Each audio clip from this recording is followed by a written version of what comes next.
अस्सलामुअलैकुम दोस्तों, की हाल है? उम्मीद करना सारे ठीक होणगे। ते अज दा नवा ते मजेदार व्लॉग स्टार्ट करने आ। ते सवेरे सवेरे टाइम थी, आ वेखो सूरज निकल आया सी, सूरज इत्थे चले गया सी ते 10 दा टाइम हो गया सी ते असीं भाईया जांदे काने वड्डन। ते सुभान कहंदा कि मैं कनक च नहीं जाना, मैनूं ना अपने मोढे ते चुक लैके चल, मेरे ना बूट गिले हो जाने हैं। ते मैं बाबा जी पाए हुए ने जोगर, है वेखो, ते इन्हां नूं कुछ नहीं हुंदा। ते मैं आख्या मैं तेन मोढे चुक लेना। ते असीं भाईया जांदे काने वड्डन। असीं बनांदे असीं किचन एक, ते किचन दे हुण ते पाने काने, थल्ले पावांगे सिरकी लिया के ते पावांगे काने। ते हुण भाई चढ़न लगे सी पहाड़ी। ते बिस्मिल्लाह रहमान रहीम। ओए मेरे बूटा से ना किल लगे हुए ने, समझो पहाड़ी चढ़ गए आ ते हुण अगली पहाड़ी चढ़न लगे आ। है वेखियो, ओए ओए पहाड़ी चढ़ गए, सामने कब्रस्तान नजर आउंदे आ। ते असीं भाईया टिब्बी ते चढ़ गए आ। ओ साडा सामने घर नजर आ रहा हैगा सानूं। ते असीं जेह्ड़े ना आ गए आ जी काने वड्डन। आ जेह्ड़े थानूं काने नजर आउंदे आ ना, असीं एह् वड्डने। ते मैं थानूं लागे जाके विखाना। सुभान हुटे लै रहा, मैं सुभान हुटदे रहा। आ वेखो, आओ काने वड्डने, दस्ताने ते दातरी लै आया भाजी। ਜਿਹੜੇ ਜਿਹੜੇ ਦੋਸਤਾਂ ਨੇ ਮੇਰੇ ਚੈਨਲ ਪੰਜਾਬੀ ਮੁੰਡੇ ਨੇ ਸਬਸਕ੍ਰਾਈਬ ਨਹੀਂ ਕੀਤਾ, ਸਬਸਕ੍ਰਾਈਬ ਕਰ ਲੈਣ ਤੇ ਬਲਾਸ ਕਰਨੇ ਅੱਜ ਦੀ ਮਜ਼ੇਦਾਰ ਵੀਡੀਓ ਸ਼ੁਰੂ। ਜੀ ਅਸੀਂ ਹੁਣ ਲੱਗੇ ਵੱਢਣ ਕਾਨੇ ਤੇ ਪਰਾਲੀ ਦਾ ਪੂਲਾ ਲੈ ਆਏ ਸਾਂ ਤੇ ਪਰਾਲੀ ਰੱਖਦੇ ਬਾਬਾ ਜੀ ਇੱਥੇ। ਇਹਦੇ ਚੋਂ ਨਾ ਥੋੜੀ ਜਿਹੀ ਪਰਾਲੀ ਕੱਢਦੇ ਇੱਥੋਂ, ਮਸਲਨ ਕਿ ਪੈਂਜ ਥੋੜੀ ਕੱਢ ਕੇ ਨਾ ਜਿੱਥੇ ਵੱਢਣੇ ਨੇ ਉੱਥੇ ਰੱਖ ਦੇਣੇ। ਇਹ ਆ ਵੇਖੋ, ਇੱਕ ਇੱਥੇ ਰੱਖ ਲੈਣਾ ਤੇ ਇੱਕ ਰੱਖ ਲੈਣਾ ਇੱਥੇ। ਤੇ ਹੁਣ ਵੱਢਣੇ ਸ਼ੁਰੂ ਕਰਨੇ ਕਾਨੇ। ਬਿਸਮਿਲ੍ਲਾਹਿਰ ਰਹਿਮਾਨ ਰਹੀਮ। ਤੇ ਬਾਕੀ ਅਪਡੇਟ ਨਾਲ ਨਾਲ ਕਰਨੇ, ਠੀਕ ਹੈ।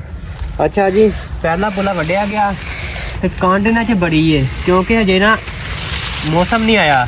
ਹਾਲਾਂਕਿ ਅਸੀਂ ਸੁਬਾਹ ਆ ਗਏ ਹਾਂ ਤੇ ਤਰੇਲ ਤੇ ਮਾਰੀ ਮੋਟੀ ਪਈ ਤੇ ਫੇਰ ਵੀ ਕਾਂਡ ਬੜੀ। ਤੇ ਪਹਿਲਾ ਪੁਲਾ ਵੱਢ ਲਿਆ। ਮੈਂ ਕਿਹਾ ਬੰਨ ਕੇ ਨਾਲ ਤੁਹਾਨੂੰ ਵੀ ਦੱਸੀਏ ਕਿ ਇੰਜ ਜਿਹੜੇ ਨਾ ਕਾਨੇ ਵੱਢੀ ਦੇ, ਮਿਹਨਤ ਇੰਜ ਕਰੀ ਦੀਆਂ, ਫੇਰ ਜਾ ਕੇ ਬੰਦਾ ਕਾਮਯਾਬ ਹੁੰਦਾ ਹੈ। ਕਿਉਂ ਸੁਭਾਨ? ਤੇ ਸੁਭਾਨ ਭਾਈ ਅੱਜ ਮੇਰੀ ਵੀਡੀਓ ਬਣਾ ਰਿਹਾ। ਅਲੀ ਜਿਹੜਾ ਆਣਾ, ਅਲੀ ਅੱਜ ਕੋਈ ਨਹੀਂ ਆਇਆ ਹੈਗਾ ਤੇ ਅਲੀ ਤੁਹਾਨੂੰ ਸੁਭਾਨ ਅਪਡੇਟ ਕਰੇਗਾ। ਤੇ ਮੈਂ ਕਿਹਾ ਨਾਲ ਨਾਲ ਤੁਹਾਨੂੰ ਅਪਡੇਟ ਵੀ ਕਰ ਦਈਏ ਕਿਉਂਕਿ ਮੈਂ ਵਾਹਵਾ ਦਿਨ ਹੋ ਗਏ ਮੈਂ ਵਲੋਗ ਨਹੀਂ ਪਾ ਰਿਹਾ। ਵਲੋਗ ਪਾਉਣ ਦਾ ਰੀਜ਼ਨ ਵੀ ਇੱਕ ਹੈਗਾ ਸੀ ਤੇ ਹੈ ਵੀ ਨਹੀਂ ਸੀ, ਮਤਲਬ ਕਿ ਦੇਖੋ ਬਾਬਾ ਜੀ ਹੁਣ ਅੱਜ ਕੱਲ੍ਹ ਪੈਕੇਜ ਜਿਹੜਾ ਨਾ ਕੋਈ ਨਹੀਂ ਹੁੰਦਾ ਨੈਟ ਦਾ, ਤੇ ਘਰ ਦੇ ਇਜਾਜ਼ਤ ਵੀ ਕੋਈ ਨਹੀਂ ਦਿੰਦੇ ਕਿ ਪੈਕੇਜ ਲਵਾ ਤੂੰ। ਤੇ ਮੈਂ ਇਸ ਕਰਕੇ ਜਿਹੜਾ ਨਾ ਵਲੋਗ ਦੇ ਥੋੜ੍ਹਾ ਹੱਥ ਨਰਮ ਹੀ ਰੱਖਿਆ ਆ। ਤੇ ਇਹ ਵੇਖੋ ਪਹਿਲਾ ਪੁਲਾ ਵੱਢਿਆ ਗਿਆ ਤੇ ਇਹਨੂੰ ਨਾ ਇੱਥੇ ਕਿਤੇ ਨਾ ਤੋੜ ਦਿੰਦੇ ਆ ਜੀ। ਤੇ ਬਾਕੀ ਦੂਸਰਾ ਪੁਲਾ ਵੱਢਨੇ ਆ ਫਿਰ, ਠੀਕ ਹੈ, ਨਾਲ ਨਾਲ ਅਪਡੇਟ ਕਰਨੇ। ਅੱਛਾ ਇਹਨਾਂ ਦੇ ਕੰਮ ਚੈੱਕ ਕਰ। ਉਹ ਜਿਹੜਾ ਪੈਮ ਸੀ ਨਾ ਵਿੱਚ ਸੀ, ਆ ਲੈ ਇਹਨੇ ਜ਼ੋਰ ਪਾ ਕੇ ਬਾਹਰ ਕੱਢ ਦਿੱਤਾ ਕਿ ਵਿੱਚ ਕੱਪੜਾ ਪਾ ਲਿਓ।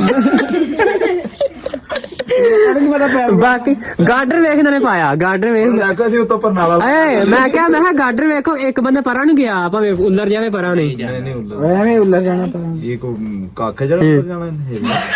ਉਹ ਚ ਨਿੱਘਾ ਭਰਾ ਹੈ, ਨਿੱਘਾ ਬੜਾ ਹੈ, ਨਿੱਘਾ ਭਰਾ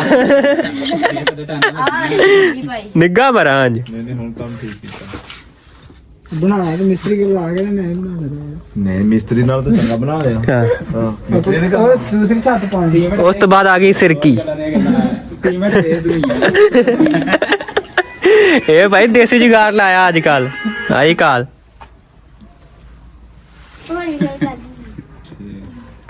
ਅੱਛਾ ਜੀ, ਕਾਨੇ ਵੱਢ ਕੇ ਲਿਆ ਕੇ ਛਪਰੇ ਤੇ ਪਾ ਕੇ ਸਿਰਕੀ ਪਾ ਕੇ ਸਾਰਾ ਕੁਛ ਪਾ ਕੇ ਤੇ ਜਿਹੜਾ ਨਾ ਛਪਰਾ ਓਕੇ ਹੋ ਗਿਆ, ਸਾਡਾ ਕਿਚਨ ਮੁਕੰਮਲ ਹੋ ਗਿਆ। ਮਿੱਟੀ ਸ਼ਿੱਟੀ ਪਾਈ ਹੈ ਤੇ ਹੁਣ ਅਸੀਂ ਕੱਲ ਲਿਪਣਾ, ਅੱਜ ਹੀ ਮਸਲ ਲਿਪਣਾ, ਮਿੱਟੀ ਸ਼ਾਦੀ ਬਣਾਈ ਤੇ ਲਿਪਣਾ ਅੱਜ। ਤੇ ਫਿਲਹਾਲ ਇੱਥੇ ਵਲੋਗ ਦਾ ਕਰਨੇ ਐਂਡ। ਬਾਕੀ ਜਿਹੜਾ ਕੱਲ ਨੂੰ ਕੰਮ ਕਰਾਂਗੇ ਉਹ ਤੁਹਾਨੂੰ ਅਗਲੇ ਵਲੋਗ 'ਚ ਵਿਖਾਵਾਂਗੇ। ਤਾਂ ਉਮੀਦ ਕਰਨਾ ਮੇਰਾ ਵਲੋਗ ਚੰਗਾ ਲੱਗਾ। ਜੇ ਮੇਰਾ ਵਲੋਗ ਚੰਗਾ ਲੱਗਾ ਪੰਜਾਬੀ ਮੁੰਡੇ ਦਾ ਚੈਨਲ ਨੂੰ ਸਬਸਕ੍ਰਾਈਬ ਕਰਨਾ ਨਹੀਂ ਭੁੱਲਣਾ। ਦੁਆ ਯਾਦ ਰੱਖਿਓ। ਓਕੇ, ਅੱਲਾ ਹਾਫਿਜ਼।